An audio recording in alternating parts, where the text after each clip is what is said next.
Good morning and welcome to the Appeals Court. I'm Judge Milkey. To my right is Judge Massing. To my left is Judge Henry. And we are your panel for the one case we are hearing this morning. It is a DCF matter, 2022 P949.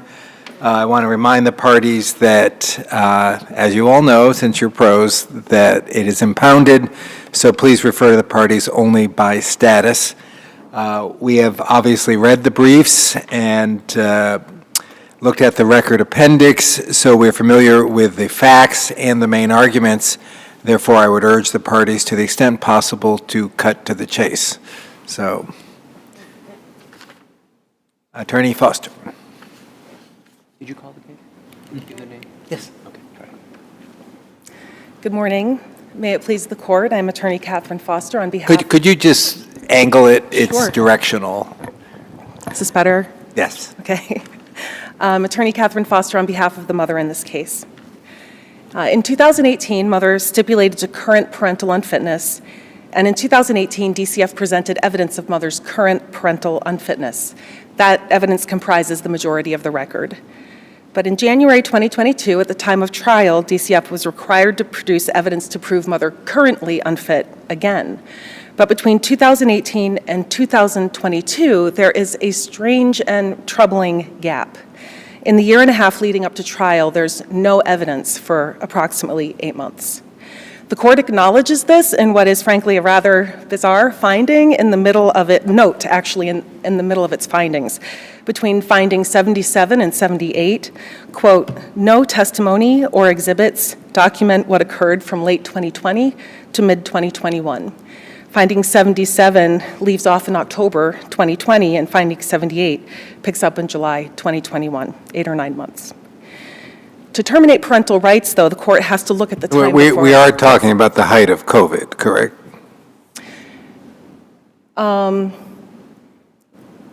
Yeah, sure. Trying to remember back that far, but yeah, that was still during the lockdown. That's correct. But to terminate parental rights, the court has to look at the time before trial. And the distant past is relevant, of course, but this is the most important time period. And what makes this case so weird, and mother argues requires remand, is that the judge recognizes that there's just no information for about 8 months. So I think we're going to hear from the department basically that this is what happens when the department can't reach the mother. And if you look at the next finding, it starts saying that they started trying to reach the mother and they didn't. And so that's inherently going to happen when the mother is really basically not available for parenting. So what's your response to that? My response to that is that normally what happens when a parent disappears is that DCF provides monthly documentation so that the court knows that casework happened. But in this case, the most recent service plan is from June 2020. And even in July 2021, when the new social worker came on, there is testimony from mother that she didn't even know until she connected with the social worker in October that her social worker had changed again. She had been in contact with Shantae, her previous social worker. So when there's no, and then the ongoing worker at the time of trial testified about the June 2020 service plan from several years ago, that she hadn't updated it, that she didn't add anything to it, that she didn't ask mom to do any services on it or make any referrals for her during her time on the case. So, you know, this is a case where mother was communicating with her child during this time. There's evidence that even though the court's last finding about contact between mother and child is finding 101 about September 2020, that mother continued to have contact with her son virtually and by phone calls all the way up until November 2021, right before trial, when she contracted COVID and pneumonia. But there's no evidence about that contact. There's no evidence about the character, quality, or contact of those conversations ongoing between mother and her son, arguably the best evidence of current parental fitness during this time. Weren't there a couple of findings that the son no longer wanted to be in contact with the mother?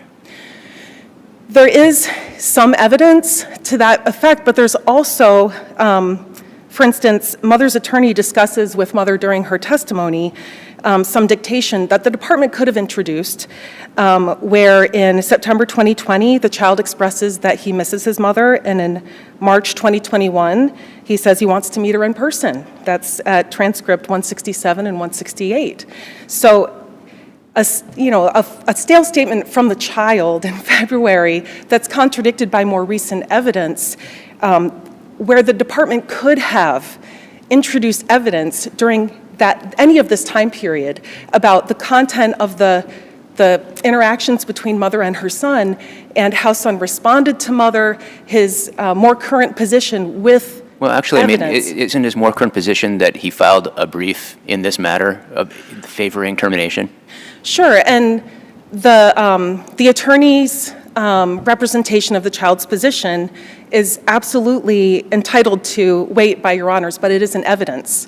And the concern is that the judge didn't have that evidence to rely on, and in particular, where she found there was no bond, but she actually overlooked, it seems, that entire 14 months of ongoing contact between mother and her son.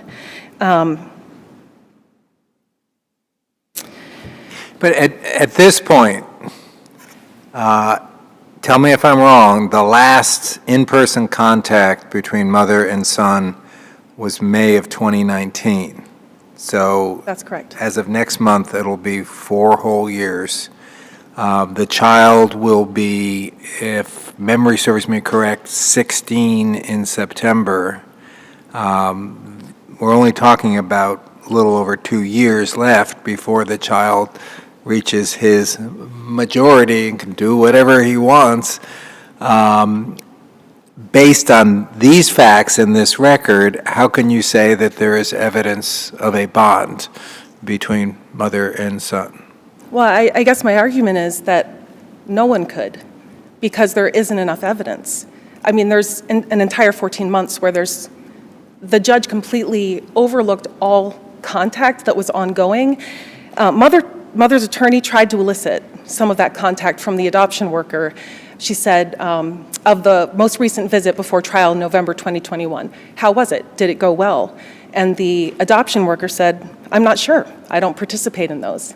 The only information we have about any of those visits is that they were, quote, appropriate. Well, did mother testify to them? No, mother didn't. Mother testified very emotionally that she hadn't seen her son for the last 3 years or hugged him. And she became very emotional during her testimony and logged off and had to log back on. Can I ask just a couple of procedural questions?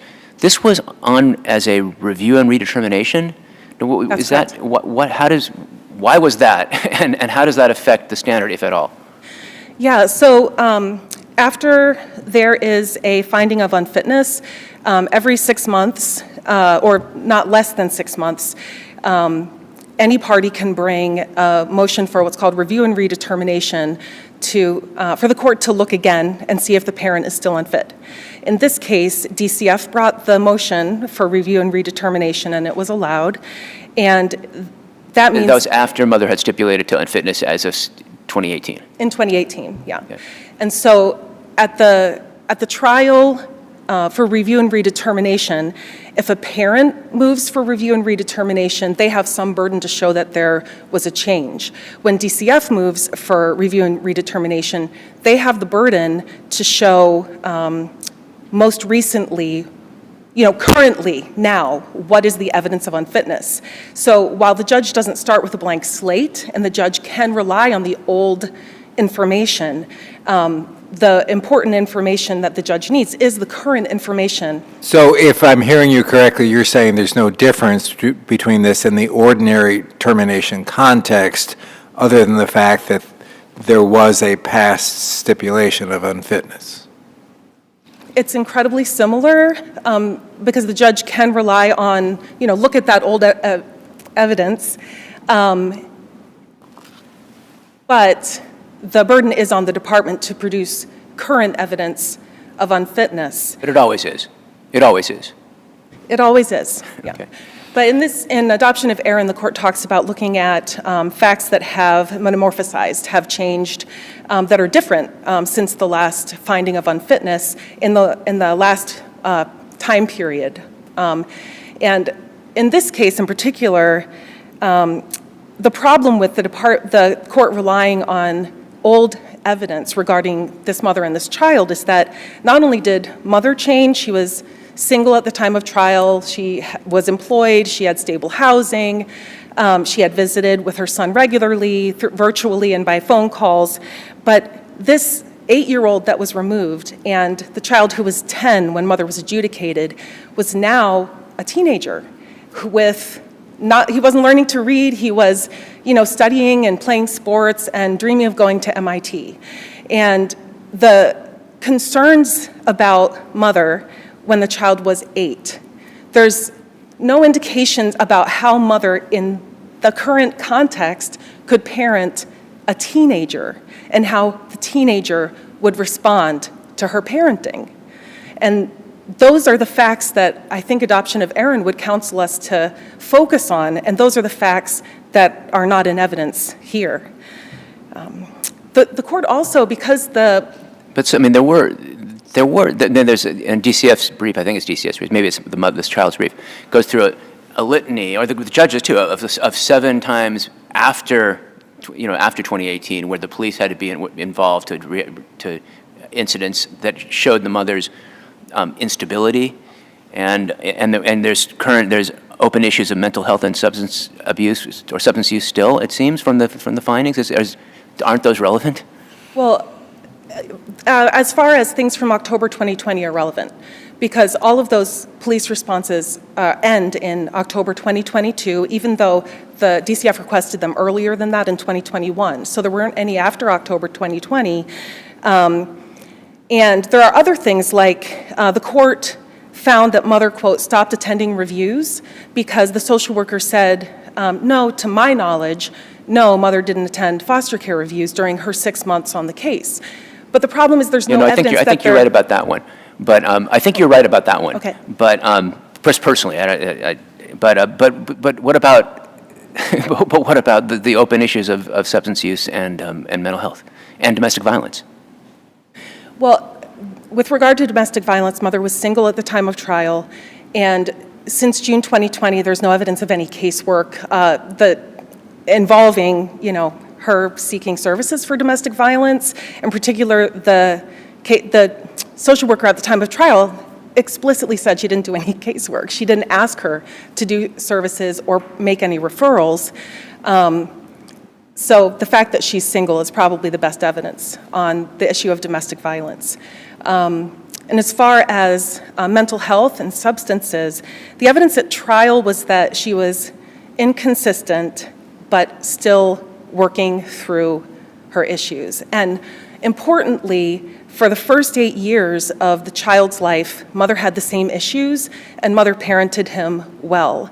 And the issue now is when he's a teenager, and mother is different and he is different, but there's no evidence about how that difference impacted mother and the child's relationship, such as it is. We don't even know what it's like right now, the content or quality of their conversations. Is it that we don't know what it is, or there isn't any? There isn't any evidence. We can't know without evidence.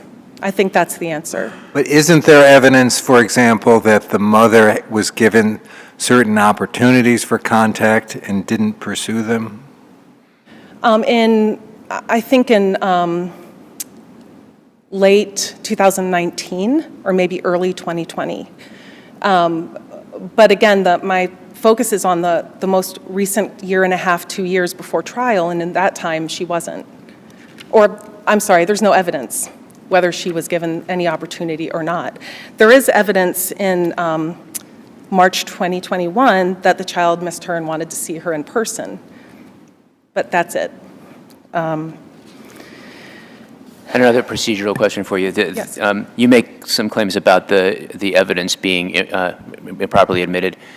Was there any objection to the affidavit, to the petition that was, it was Petitioner's Exhibit 1?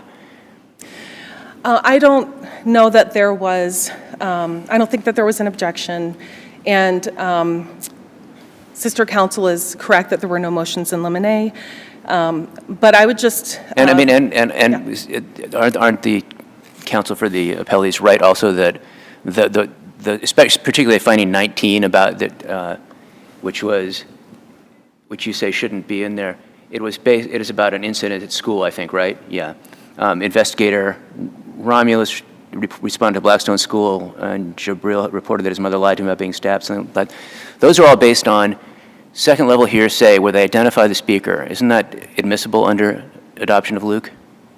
I think it's technically admissible, but I would point your honors to the purpose of civil complaints, which is to frame the issues for the judge, and in any other civil case. But the case law on that is that affidavits, you analyze an affidavit independently. It doesn't matter whether it's a pleading or not. If it's admissible on its own, it's admissible on its own.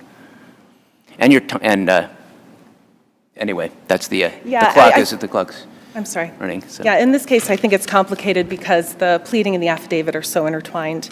In closing, I would just say that this family's been separated for 7 years tomorrow. On the eve of this tragic anniversary, Mother respectfully requests that this court vacate the trial court's decision and remand for DCF to present current evidence of current fitness for her current child. Thank you. Counsel, thank you very much. And as you sit down, I want to make one compliment, and this is just that your record appendix, the table of contents, is excellent. Like that's what they should all look like. It lists the documents, document with the date. It's very helpful. So thank you. Good, trust me, you. from my colleague Judge Massing, that is high praise. I appreciate that. Thank you. I understand the appellees are splitting their time 9 and 6, and we will hear first from the Attorney General's office.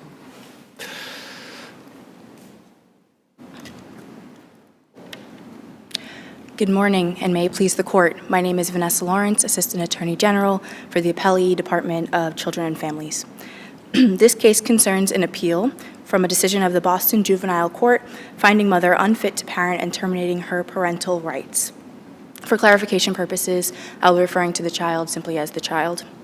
Given mother's 20-year history with the department, her well-documented history of mental health concerns and substance use issues, several incidents of domestic violence in the home, recent incidents in which police responses were required, and her reluctance to engage in services requested by the department for her action plan. So counsel says that at the time of trial, mother was single, in stable housing, and employed. Is that something you agree with? So the trial judge did not credit mother's testimony that she was single. The trial judge found that due to a recent police incident involving the alleged boyfriend who had been part of the initial 51A report and investigation in which the child was emergency removed, that mother's testimony that she was single and was no longer involved with this person was not credible. What about the other two, stable housing and Employment. employment? What about those two? The judge did not make any findings regarding her employment. I'm sorry. The judge did not make any findings regarding her stable housing and employment. In response to some of the things that Sister Counsel said regarding mother's relationship with the child, I would like to point out that there were several occasions in which mother was visiting the child for her DCF visits, in which they were ended abruptly due to mother's inappropriate behavior, or which the child requested that they be ended early due to him being uncomfortable. There was an occasion specifically for child's birthday in which mother was given specific guidelines by DCF in which she did not comply with, and when pointed out that mother was not complying with these guidelines, mother became angry and was yelling at the DCF employees, and the visit was terminated early. Additionally, regarding the relationship between mother and child. When the visits became telephone visits, child did in fact establish a code word so that if you were uncomfortable, he could end the phone conversation, and child did in fact use that code word. And at the time of trial, the child no longer wanted visitation with his mother. Circling back now. And that was established on the record as evidence and not merely by the fact that the child is on one side of the podium or the other? That was a finding by the judge. I don't believe that mother's testimony reflected that at trial. So what did the judge base that finding on? So that was finding 103.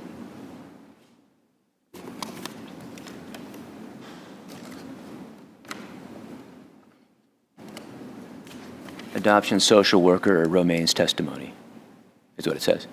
Finding 103. Yes, thank you. And you're correct. That was the testimony of the social worker. And the testimony, then the social worker did in fact testify that way? Yes. Okay. And circling back to the department's burden to prove by clear and convincing evidence that mother was currently unfit, in regards to the argument that the trial judge relied on stale facts, as stated previously, in review and redetermination proceedings, prior stages of the proceedings are admissible, as well as prior patterns of parental neglect are admissible to show future ability to care for the child, and that is adoption of Elena at page 33. Additionally, the court is allowed to conduct this analysis through a totality of evidence, confluence of factors that speak to the parent's ability to adequately provide care for the child. Here, the mother's failure to engage in services as requested by DCF. Those services include engagement at the Moms Project, random drug testing, submitting a substance use evaluation, submitting a mental health evaluation, consistent engagement with therapy. All of those are evidence and characteristics of parental unfitness in which the trial judge properly considered in this case. When was the latest, you just listed a litany of, excuse me, failure to comply or whatever. What is the most recent date of that? I'm sorry? I'm sorry. What is the date of those? You just said they made a list of all things she wasn't doing. That was as of when? Because the counsel argues that it's as of February 2017. So in 2017 was the last substance use evaluation that mother effectively completed. Since then, mother has failed to submit any substance use evaluation, an updated one, or complying with the drug testing as required by her DCF action plan. So that is since 2017. So was there a newer action plan that required that, or was it still just under the old plan? So the most recent plan that we have, I believe, is in 2020, but each of Mother's action plans were consistent in what they required for services because Mother, over the years, was consistently in non-compliant or partial compliance, partial compliance with her DCF action plans. Each reiteration contained very similar requests of Mother, as I stated, to engage in the Moms Project, to go to therapy, to go to a domestic violence group, and most of which of those things she either did inconsistently or not at all. Is Attorney Lawrence right? Attorney Foster right that actually there's no evidence that Mother didn't go to foster care reviews? I think the record, I think there's 3 of them, and either the Mother attended or one of them, counsel attended for Mother? I believe that's correct. Okay. So is that a problem? I think that that Mother's engagement with DCF was spotty. As you noted earlier, that DCF had difficulty getting in touch with Mother on several occasions, that Mother often canceled her home visits, and so communication with DCF was an issue in this case. I would like to state that the more newly developed facts that the trial judge relied on included mother's testimony at trial, including her mental health, that she was no longer taking prescribed medications. It also included that the trial judge could not verify mother's sobriety and therefore did not credit her testimony that she had been 10 years sober. At one point, mother, on the first day of trial, said that she was 6 months sober. On the second day of trial, said that she was 10 months sober. And due to her most recent substance abuse evaluation. 10 months or 10 years? I'm sorry? Was it 10 months or 10 years that she said she was sober? 10 years. 10 years, okay. And due to her most recent substance abuse evaluation in 2017 that came back positive for cocaine, the judge could not credit mother's testimony there. Additionally, in regards to domestic violence in the home, mother denies that domestic violence occurred and that it affected her children. However, there are several 51A reports alleging domestic violence. Mother had a domestic violence group as part of her request by DCF in her action plan. And the court has noted that a parent's refusal to recognize or to address a partner's intentional and violent conduct can be a consideration in unfitness. And additionally, in regards to the recent police incidents, mother Counsel, you can have 30 seconds to wrap up. Okay, thank you. Mother has been involved in several incidents in which police response has been required, and we know by care and protection of Frank that the court is able to consider those as part of their evaluation of parental unfitness. So I would ask that this court affirm the Boston Juvenile Court's decision to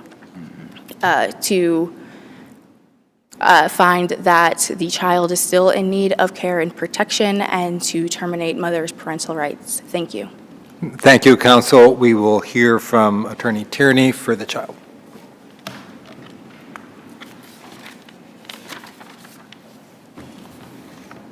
And Attorney Tierney, if you could tilt the mic down a little. Thank you. Although I think I speak much louder than either of my sisters, so I don't think it's going to be much of a problem. May it please the court, good morning. Attorney Sheila Tierney on behalf of the appellee child.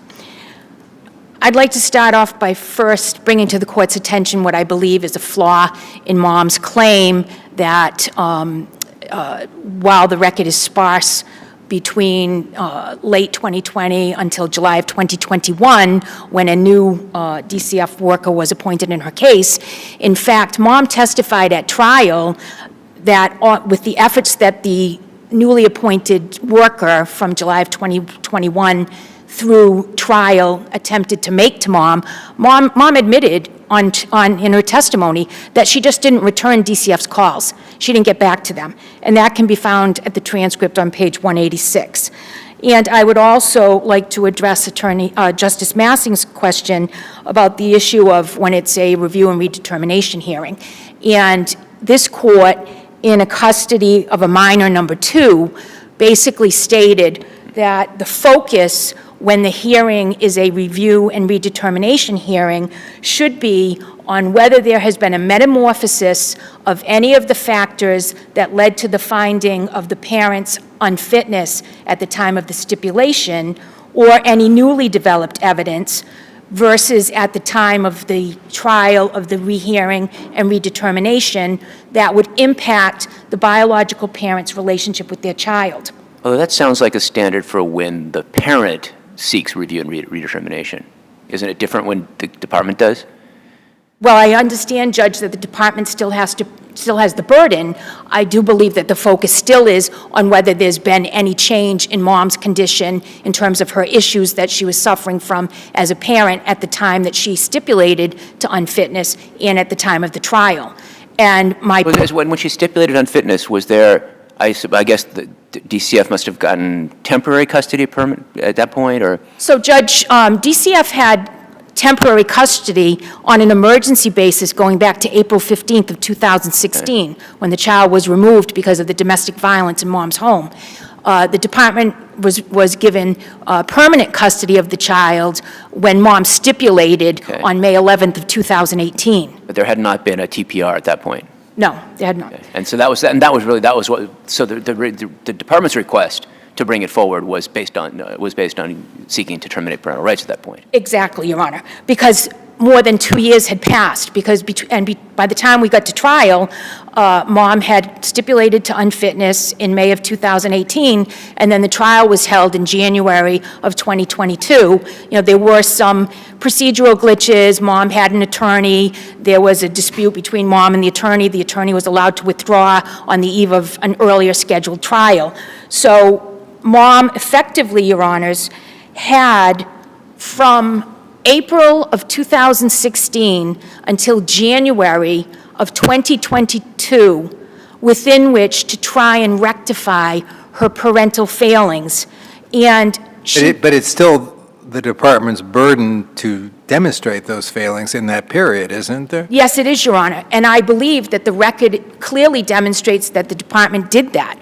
If you look at the issues that Mom had when she stipulated in May of 2018, she had issues with her mental health, her substance abuse, and her domestic violence. If you look at what was introduced at the trial in January of 2022, Mom still had issues with her mental health. There was testimony that both Mom's psychiatrist and Mom's therapist stated that as of November of 2021, which was just a couple of months prior to trial, Mom was inconsistent in her treatment with both the psychiatrist and also the therapist. The psychiatrist indicated to the DCF worker, and there was testimony to this effect at the trial, that the psychiatrist couldn't even determine whether Mother were taking her medication as prescribed because the medication frequently was not filled in a timely fashion. Mom testified at the trial that she wasn't taking any of her psychiatric medication. Her therapist testified that Mom had not been treating with her, and Mom only re-engaged with her as of the Friday before the trial started. In addition, on the issue of the substance abuse, there was no evidence whatsoever of whether Mom, had addressed her substance abuse problems. In May of 2018, when she stipulated, the evidence was that in the one substance abuse evaluation that Mom submitted to, which was done in March of 2017, Mom had 3 drug screens that were all positive for cocaine and alcohol. Once that happened, from that date forward, Mom absolutely refused to engage in any kind of urine screens. She refused to do any substance evaluations. And the last time that she discussed doing urines and a substance evaluation was with the new social worker in October of 2021. And Mom testified at trial that she refused to do urinalysis as of October of 2021. So Mom never provided any information from which the judge could make a determination of whether she was currently involved with substances or not. So it was reasonable for the judge to rely upon Mom's lengthy history going back 20 years. If you can just sum up. Thank you. Yeah. In summary, Instead of summary, can I ask a question? Yes. Has there been a case yet by either us or the SJC about how we deal with sort of the COVID, the height of the pandemic and the absence of in-person home visits and all these things that had to change? Because is there and does that change the standard? Are we more lenient, or I would and if not, how would you imagine what would those cases say if we got that case? So no case that you know of? I'm not aware of a case that talks about any change in the standard. I'm aware that there have been 1 or 2 cases that talked about whether it was sufficient for the trial to have been conducted by Zoom or by having a participant phone call in. In terms of if this court were going to address that, I think the best policy, Your Honor, would be just to continue to evaluate it on a case-by-case basis, rather than establish some kind of a blanket procedure, because as we all know, all of these cases are just so fact-specific and involve, serious constitutional rights. I don't think that this court should just develop a general rule for how it should be handled. Thank you. Okay, thank you very much. The case is submitted. I want to compliment all three counsel on the excellent job they did, not just on the table of appendix, contents of the record appendix. And in terms of our complimenting counsel, it's not just on